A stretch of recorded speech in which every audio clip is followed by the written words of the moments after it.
હવે આ લેરિન્જલ કેન્સર જે વોઇસ બોક્સ કેન્સર કહેવાય, એ અર્લી સ્ટેજમાં એની સારવાર બે રીતે થતી હોય છે, સર્જરી અને રેડિયેશન. સર્જરી એટલે લેઝર સર્જરીથી થતી સર્જરી, જેમાં આપણે કાર્બન ડાયોક્સાઇડ લેઝર વાપરતા હોઈએ છીએ. એમાં જે કાર્બન ડાયોક્સાઇડ લેઝર હોય છે એને આપણે માઇક્રોસ્કોપની આગળ એટેચ કરતા હોઈએ છીએ અને એને અમે માઇક્રોસ્કોપ દ્વારા સર્જરી કરતા હોઈએ છીએ.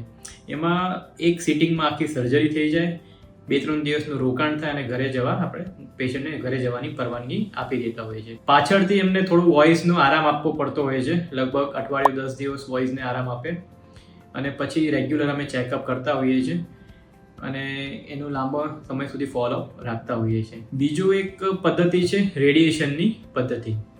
રેડિયેશન પદ્ધતિ એ બી ખાસી અસરકારક છે early stage of this voice box cancer માટે.